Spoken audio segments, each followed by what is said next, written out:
Welcome back, folks, to Ginger's Magnets. Today, as I said in a previous video, I was going to show you how I use wire strippers and how I like to strip cable.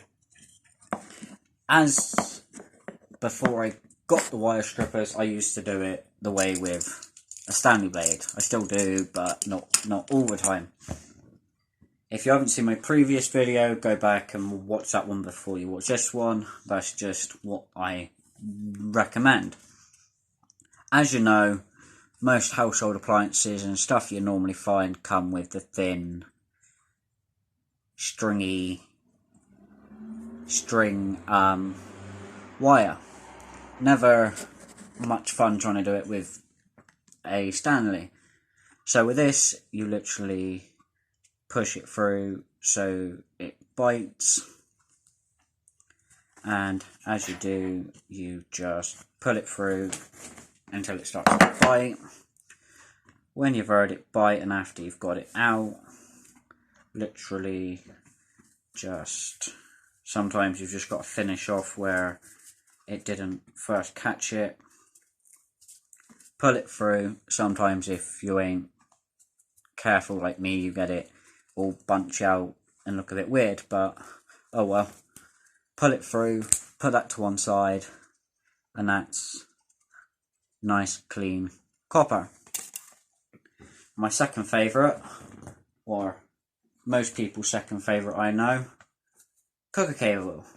I have already thinned it down to single strands, and quite helpful to have a pair of thin nose pliers on you just in case you need to pull it through.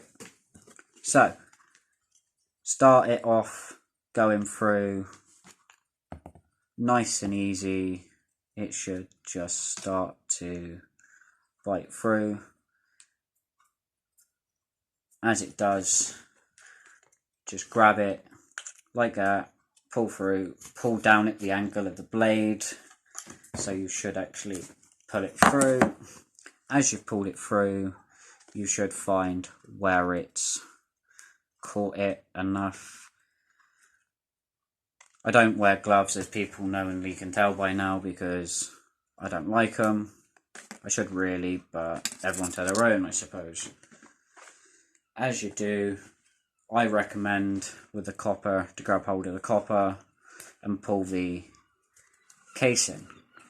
After you get so far, you can obviously grab it with your hands and just go, bang, pull it off like that. But sometimes doing it that way, you get the chance of not taking it all off. So as you do, just try again, grab it wherever you can. Don't do that. Do not try that at home. Do not use your teeth at home. I just weren't thinking. But grab another piece. This, I think, come off of a storage heater a friend gave me. He said I could have the cable, so I've already corded that down.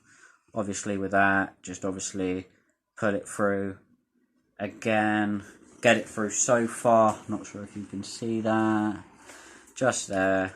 Grab it and heave it through. After you've heaved it through, make sure you get the right side. After you've got the right side, sometimes you can break it a lot easier.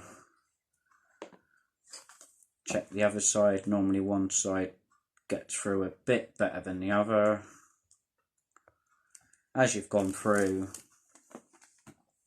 just pull it out, and that is nice bright copper. But yeah, that is how I use these trusty wire strippers. People do call them different names. I call them wire strippers.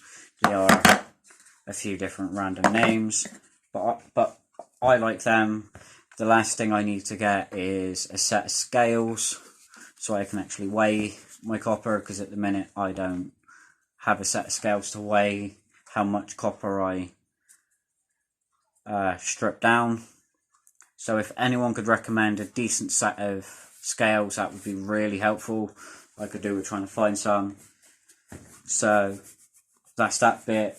I will be going out doing some magnet fishing at some point soon, so stay tuned for that one. And thanks for watching, folks. Bye.